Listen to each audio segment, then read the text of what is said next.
Hey guys, अस्सलाम वालेकुम। कैसे हैं आप? उम्मीद है कि बिल्कुल ठीक ठाक होंगे and welcome back to my channel, welcome back to my another video. तो हम जो है वो आज स्टेप 4 पढ़ने जा रहे हैं। ठीक है, इससे पहले हम फर्स्ट ज़ीरो 1 2 3 जो है वो पढ़ चुके हैं और हमने सबके यानी एक एक स्टेप के जो है वो क्विज़ भी देखे हैं और आई होप कि आप लोगों के क्विज़ जो है वो अच्छे जा रहे हों।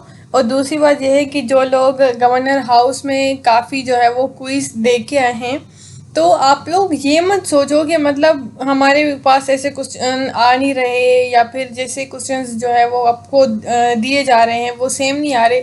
देखो, हमारा काम है आपको टेस्ट के लिए प्रिपेयर करना। पहले आपको थ्योरी पढ़ाना और उसके बाद जो है वो आपको स्टेप बाय स्टेप चीज़ों को लेके चलना और उनके क्विज़ देना, कॉन्सेप्ट्स जो है वो क्लियर करके। तो मेन चीज़ ये है कि वहाँ पर आपके पास जो क्वेश्चंस आ रहे हैं थ्योरी के, आपको अब वो चीज़ देख के उस हिसाब से अपना दिमाग लड़ा के जो है वो टिक करो। हर किसी के पास सेम क्वेश्चंस नहीं आ रहे। एक बंदा अगर 25 क्वेश्चंस अटेम्प्ट कर रहा है तो ज़रूरी नहीं है कि वही 25 के 25 क्वेश्चन जो है वो आपके साथ बैठने वाले के पास भी हो।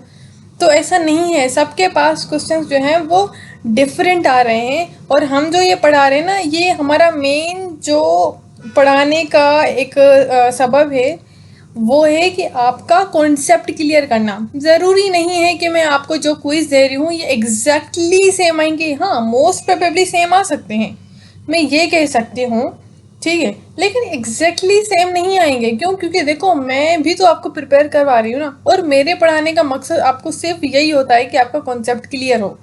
अगर आपका कॉन्सेप्ट क्लियर है, आपको चीज़ों का पता है, तो आप कोई भी क्वेश्चन जो है वो सॉल्व कर सकते हो।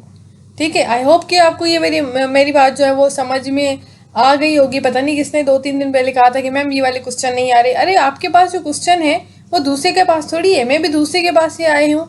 और अगर दूसरे के पास है तो ये भी ज़रूरी नहीं है कि वो आपके पास क्वेश्चन हो। तो सबके पास डिफरेंट क्वेश्चन है। अपना फोकस इस चीज़ से हटाओ कि आपको जो है वो क्विज़ इस वीडियो में जो है वो आप पढ़ा रही हैं या नहीं, या क्विज़ तो सेम है या नहीं, इन चीज़ों को छोड़ो। अपना कॉन्सेप्ट जो है वो सीधा करो कि है क्या। आपको एक प्रॉपर वेब डेवलपर बनना है, आपको सिर्फ एग्ज़ाम पास नहीं करना। अगर आप एग्ज़ाम पास करने के लिए पढ़ रहे हो ना, तो आप लोग अपना फ्यूचर समझो बर्बाद कर रहे हो। तो फिर चीज़ इस इन इन ख्यालात से निकलो आप। अपने गोल्स को फोकस क्या कहते हैं वो, अपने गोल्स के ऊपर फोकस करने में आपको जो है वो आपको अपने कॉन्सेप्ट सीधे करने पड़ेंगे। रट्टे आपको कभी जो है वो कामयाब नहीं कर पाएंगे। अपने आप को और अपने कॉन्सेप्ट को स्ट्रेट रखो। तो स्टेप 4 में जो है वो हमारे पास 4 चीज़ें हैं पढ़ने के लिए, जो कि है फर्स्ट यूनियन लिटरल्स, सेकंड है लिटरल्स टाइप, और थर्ड है टर्नरी ऑपरेटर्स और टाइप एलियस। तो हमारे पास फर्स्ट जो है वो टॉपिक है यूनियन लिटरल्स। क्या होते हैं? टाइप स्क्रिप्ट में यूनियन लिटरल्स को यूज़ करके हम एक वेरिएबल को मल्टीपल स्पेसिफिक वैल्यूज़ असाइन कर सकते हैं। ठीक है, खास करके यूज़फुल होते हैं जब हम किसी वेरिएबल को सिर्फ कुछ लिमिटेड वैल्यूज़ रिस्ट्रिक्टेड हद तक रखते हैं। देखो, मैं आपको सिंपल से कोड में समझाती हूँ। ये होते क्या हैं असल में? हम क्या करते हैं, हमने एक ये लिया, एक वेरिएबल लिया, मान लो, ठीक है, इसको मैं अनकमेंट कर देती हूँ। अब हमने एक ये वेरिएबल लिया, इसको कोई भी नाम दे दिया। अब मैं चाहती हूँ कि मैं आगे जो वैल्यू दूँ, चाहे नंबर में हो, चाहे स्ट्रिंग में हो, चाहे बुलियन में हो, वो मुझे यहाँ से एक्सेस दे दे कि भाई आप लगा सकते हो। अमूमन ऐसा नहीं होता ना। मैं अगर यहाँ पर ये हटा के सारा यहाँ तक और यहाँ पर हटा दूँ और फिर ये बस 5 नंबर आगे लिख दूँ, तो ये कहेगा कि भाई, एक तो यहाँ पर चलो स्ट्रिंग वैल्यू दे देती हूँ मैं। यहाँ पर खैर नंबर लिखा हुआ है 5, तो आप लोग थोड़ा सा हो जाओगे कंफ्यूज। यहाँ पर मैं स्ट्रिंग वैल्यू दे दूँ बस सीधा, तो मुझे वहाँ पर तो कोई एरर नहीं देगा। लेकिन यहाँ पर मैंने स्ट्रिंग भी दिया, नंबर भी दिया, बुलियन भी दिया, यानी कि हमने इसको एक्सेस दे दिया कि बेटा आगे आप जो नंबर या स्ट्रिंग या फिर बुलियन अगर आप लोगे तो हम आपको एरर नहीं देंगे। क्यों? क्योंकि आपने यहाँ पर हमसे परमिशन मांगी है कि प्लीज़ आप हमें एक्सेस दे दें ताकि आगे हम कोई भी वैल्यू लगाएं, फिर चाहे नंबर में हो, स्ट्रिंग में हो, बुलियन में हो, आप लोग वो लगा लो, आपके पास वो कोई एरर नहीं आएगा। तो लिटरल टाइप, लिटरल है ना, नहीं, यूनियन टाइप जो है वो क्या करते हैं, हमें एक वेरिएबल को मल्टीपल स्पेसिफिक वैल्यूज जो है वो असाइन करने का मौका देती है। यहाँ पर देखो मैंने कैसे डेटा टाइप को, मल्टीपल डेटा टाइप्स को लिखा है, स्ट्रिंग में भी लिखा है, नंबर में भी लिखा है, बुलियन में भी लिखा है। मतलब नीचे अगर मैं कुछ भी लिखना चाहूँ ना, स्ट्रिंग में लिखूँ, यस, नो, ट्रू, फॉल्स लिखूँ, वो मुझे अलाउ करेगा, ठीक है, वो मुझे मना नहीं करेगा। यहाँ पर ऑलरेडी मैंने इससे एक्सेस ले लिया है। अगर मैं इसी को प्रिंट करवाऊँ टाइप, अब देखो यहाँ पर मैंने नंबर में देखो वैल्यू ली है, तो उसने मुझे कोई एरर नहीं दिया। अगर यहाँ पर मैं इसको अनकमेंट करूँ तो यहाँ पर भी मुझे इसने कोई भी एरर नहीं दिया। क्यों? क्योंकि मैंने तो स्ट्रिंग का भी एक्सेस लिया है, ये देखो। और अगर यहाँ पर मैं बुलियन का एक्सेस लूँ तो वो भी मेरे पास है, ये रहा। तो देखो जो जो चीज़ें मेरे पास हैं, मैंने उस फॉर्म में इनको डेटा दिया है और इन्होंने मुझे कोई भी एरर नहीं दिया। तो यूनियन टाइप्स यही होती हैं कि हम एक स्पेसिफिक वेरिएबल के लिए मल्टीपल वैल्यू असाइन करने का जो है वो एक अपॉर्चुनिटी मिलती है हमें, ये आगे जाके, मतलब ताकि हम जो हमारा डेटा जो है वो रिस्ट्रिक्टेड अगर हम करना चाहते हैं तो वो हम कर पाएँ। देखो हमने रिस्ट्रिक्टेड रखा है ना, यहाँ पर स्ट्रिंग की कोई भी वैल्यू दें, नंबर कोई भी दें, पर हो नंबर बेशक, बुलियन में ट्रू फॉल्स, ठीक है। ये सिंपल सा कॉन्सेप्ट है। अगर आप चाहते हैं कि मैं आपको ये प्रिंट करवा के दिखाऊं तो करते हैं प्रिंट इसको। फिर tsc स्पेस index.ts एंटर, और फिर नोड स्पेस index.js। तो देखो हमारे पास क्या आया, ट्रू आया। खाली ट्रू नहीं आया, हमारे पास 5 भी आया, ये ऊपर रहा, फिर शमाइला भी आया, और फिर हमारे पास ट्रू यानी कि बुलियन की वैल्यू भी आ गई। आगे चलते हैं। नेक्स्ट हमारा टॉपिक है लिटरल टाइप, मेरे ख्याल से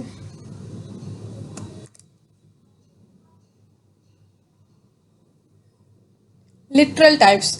देखो लिटरल टाइप्स जो है वो यूनियन का मोस्ट प्रोबेबली ऑपोजिट हम इसको कहेंगे, क्योंकि उसमें हम क्या करते थे, डेटा टाइप्स लिखते थे कि भाई हम डेटा टाइप के बाद अगर कोई वैल्यू असाइन करते हैं तो वो जो भी है उसके ऊपर डिपेंड होगी। लेकिन लिटरल टाइप्स में हम डायरेक्ट वैल्यू असाइन करते हैं, ठीक है। यहाँ पर लिखा है कि लिटरल टाइप का मतलब होता है एक वेरिएबल या फंक्शन पैरामीटर्स को स्पेसिफिक वैल्यू देना, ठीक है।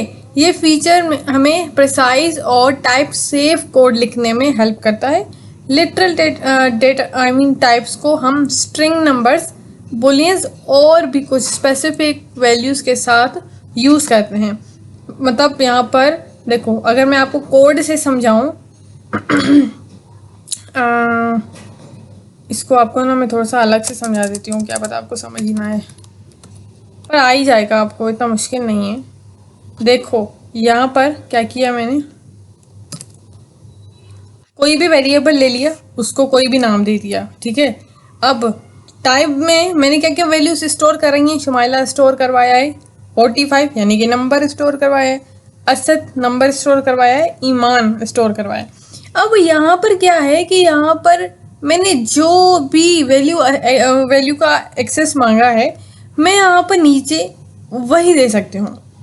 शुमाइला लिख सकती हूँ, 45 लिख सकती हूँ, असद लिख सकती हूँ, ईमान लिख सकती हूँ। उसके अलावा मेरे पास कोई चारा ही नहीं है, मैं कुछ भी जो है वो यहाँ पर एक्स्ट्रा चीज़ नहीं लिख सकती। मान लो अगर यहाँ पर मैं लिख देती हूँ डॉक्टर, तो यहाँ पर मुझे वो एरर देगा। क्यों? क्योंकि इन्होंने कहा है कि आपने हमसे डॉक्टर का एक्सेस मांगा ही नहीं है, आपने जस्ट 4 वैल्यूज़ जो है वो उसका एक्सेस मांगा है, जो हम आपको अलाउ भी कर सकते हैं अगर आप इनमें से कुछ भी लिखें।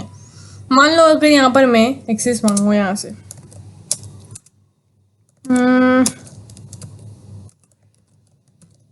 डॉक्टर, और यहाँ पर हमारा डी होगा बड़ा,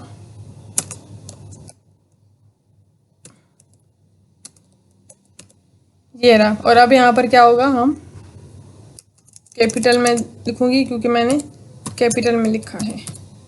तो देखो यहाँ से मेरे पास एरर चला गया, हमने यहाँ पर इससे एक्सेस मांगा तो लिटरल टाइप्स में यह होती है कि आपको असाइंड वैल्यू जो है ना वो लिखनी पड़ती है, फिर आगे आप उसको वेरिएबल में स्टोर करवा सकते हो। सुमाइला अगर मैं यहाँ पर लिखूंगी वो मुझे अलाउ करेगा, कोई एरर नहीं देगा, ठीक है। उसके बाद फिर क्या करते हैं हम, कंसोल करवाने के लिए जो है वो इसको वेरिएबल का नाम लिखते हैं। और अगर आप चाहते हो कि उसको अपर केस यानी कि कैपिटल में लिखा जाए तो आप वो भी लिख सकते हो। टू अपर केस तो आप लोगों को पता होगा, अपर केस हो लोअर केस हो, कैपिटल और शॉर्ट आई मीन क्या कहते हैं, स्मॉल को कहते हैं। तो ये तो बिल्कुल ही सिंपल कॉन्सेप्ट है, मतलब ये समझो कि ये यूनियन का ऑपोजिट हो गया, ठीक है।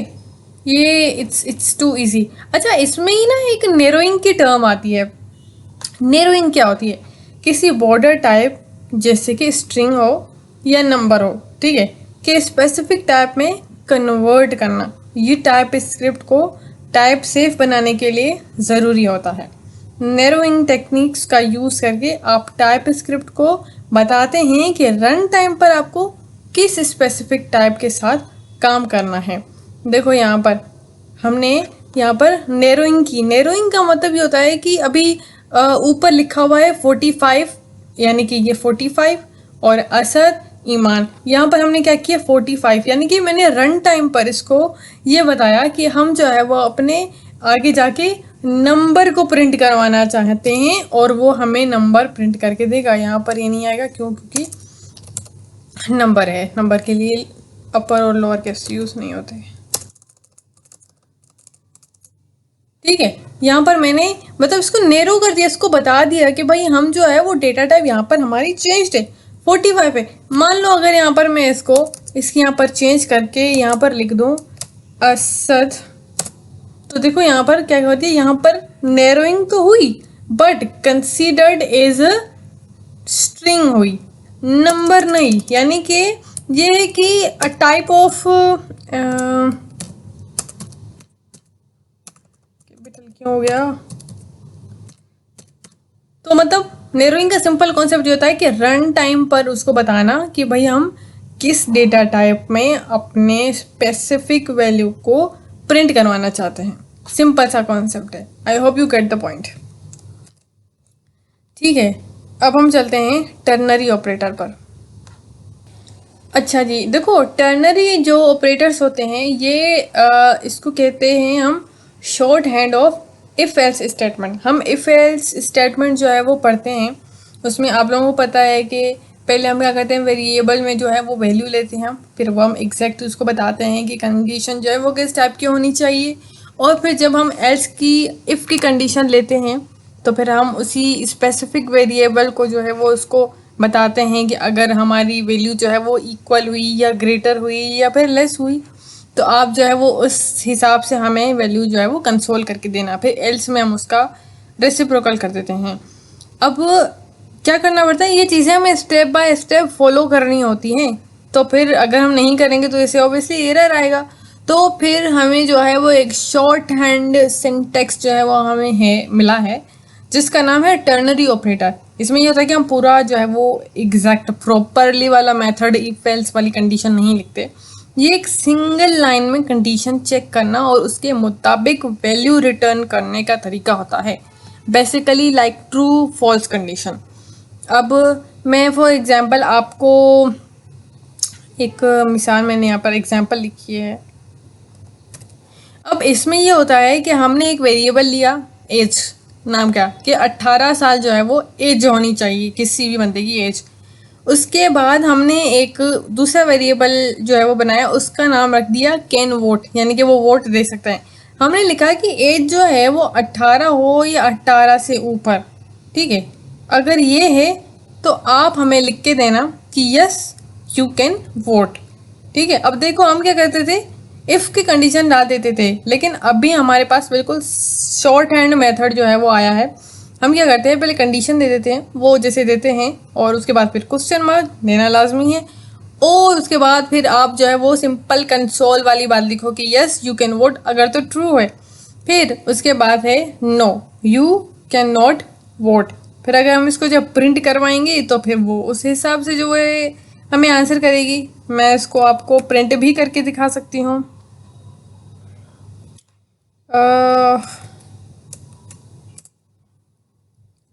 ये हमारी कन्वर्ट, और हमारे पास है yes you can vote.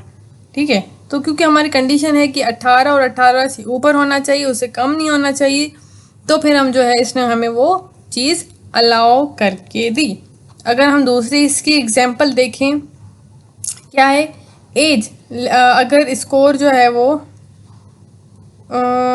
Uncomment, अगर एज स्कोर जो है वो 85 है और ग्रेड जो है वो हमने लिखा है कि स्कोर जो है वो 90 होना चाहिए, ठीक है, या 90 से ज़्यादा होना चाहिए। मतलब ये डिपेंड करता है कि अगर 90 से कम है तो क्या होगा, 90 से बड़ा है तो क्या होगा। ठीक है, फिर यहाँ पर हमने कंडीशन लिखी 80, अगर 80 है तो बी या ए, आप इन दोनों में से हमें उस हिसाब से बताइएगा कि अगर 85 है तो क्या होगा, अगर 85 है तो बी है, या फिर 90 है तो ए है। ठीक है, तो फिर हमें इसने क्या कहा देखते हैं। अगर हमने 85 लिखा है तो इसका आंसर टेक्निकली बी आना चाहिए, क्योंकि 90 पे तो हमने ए लिखा है, और यहाँ पर तो हमारे पास आंसर आया बी। ठीक है, क्यों, क्योंकि हमने 85 वाली कंडीशन उसको दे रखी है। आप लोगों को देखो, हम मोस्ट प्रोबेबली इफ एस की कंडीशन यूज़ करते हैं, लेकिन बात यह है कि चीज़ों को टॉपिक के हिसाब से पढ़ना पड़ता है। टर्नरी ऑपरेटर है, शॉर्ट हैंड है इफ एस का, just you have to remember the syntax कि इसका सिंटेक्स क्या है, अदरवाइज इट्स इजी टू। अच्छा, हमारी वीडियो का लास्ट टॉपिक जो है वो कवर करते हैं हम, जो कि है टाइप एलियस। टाइप एलियस किसे कहते हैं? टाइप एलियस में क्या होता है कि हम सबसे पहले टाइप लेते हैं, उस टाइप में हमें जितने भी इंफॉर्मेशन लेनी पड़ती है, नेम हो, एज हो, इनरोलमेंट हो, या फिर हमें क्या एड्रेस लेना हो किसी चीज़ का, या नंबर लेना हो, कुछ भी लेना हो, सबसे पहले हम उसको डेटा टाइप में स्टोर करते हैं, डेटा टाइप में स्टोर करते हैं।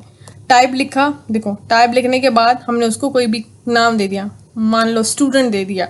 ठीक है, फिर हमने क्या किया, हमें स्टूडेंट की जो जो इन्फॉर्मेशन चाहिए हम वो ले लेंगे। जैसे कि मुझे नेम चाहिए, एज चाहिए, इज एनरोल्ड, नेम भी स्ट्रिंग में चाहिए, एज नंबर में चाहिए, बुलियन जो है वो हमने एनरोलमेंट में यानी कि ट्रू फॉल्स की कंडीशन में मिलेगा हमें। उसके बाद फिर क्या करते हैं, हम टाइप को कनेक्ट करते हैं हम अपने वेरिएबल के साथ। ये हमने वेरिएबल लिया, इसको हमने क्या कर दिया, एक वेरिएबल का मतलब वेरिएबल का भी तो कोई नाम होगा ना, वेरिएबल को कोई नाम दे दिया यानी कि student1। फिर उसको हमने कनेक्ट कर दिया अपने ऊपर वाले टाइप के साथ, क्योंकि कनेक्टेड रहेंगे तो आंसर देगा ना हमें। मान लो कि अगर यहाँ पर मैं कुछ भी स्ट्रिंग, यहाँ पर हमें अली की जगह में यहाँ पर 45 लिख देती हूँ, तो इसने मुझे एरर ही देना है। क्यों? क्योंकि मैंने इसको कनेक्ट करा है, और कनेक्शन के बाद इसने मुझे कहा कि भाई यहाँ पर स्ट्रिंग वैल्यू है, लो दे दी स्ट्रिंग, यहाँ पर अली लिख दिया। ठीक है, तो यहाँ पर इसने मुझे एरर ख़त्म करके दे दिया। और ये कॉमा लगाना बहुत ज़रूरी होता है, ये टाइप ऑफ ऑब्जेक्ट में हम यूज़ करते हैं, ये बहुत ज़रूरी होता है हमारा। क्यों? क्योंकि हम कॉमा जब भी देते हैं ना, तो इसका मतलब ये कि हमने चीज़ों को ब्रेक करा, इसको सेपरेट करा, अलहदा करा। ठीक है, तो सारी ये कंडीशंस होती हैं। तो फिर उसके बाद जब हम, और देखो ऊपर जो जो हमने लिखा हमने वो उसको प्रोवाइड भी कर दिया, उसको नेम, एज, एनरोल। और यहाँ पर अगर कंसोल करवाएं student1, क्योंकि इसमें ही सब कुछ स्टोर करा है, और हम इसको करवा के देते हैं अभी प्रिंट, तो हमारे पास सारी इन्फो आ गई, जैसे कि अली, एज और उसकी इनरोलमेंट। ठीक है, तो आई होप कि आपको जो है वो स्टेप 4 वाली वीडियो समझ में आ गई होगी। और इसी के ही रिलेटेड मैं कल वीडियो जो है वो क्विज़ की डालूँगी, तो उसको पहले ठीक से देखिएगा, पढ़िएगा, समझिएगा, और फिर क्विज़ जो है वो अपने दीजिएगा। और प्लीज़ प्लीज़ अपने आप को जो है वो अपना कॉन्सेप्ट क्लियर करके पढ़ो। ये चीज़ नहीं कि जो यूट्यूबर्स पढ़ा रहे हैं वो तो आ नहीं रहे और आप लोग खुद परेशान हो रहे हो। ये चीज़ें जहन से निकालें। अब ये वाली चीज़ें अगर आप जहन में डालेंगे ना, तो आप कभी ज़िंदगी में कामयाब नहीं हो पाएंगे।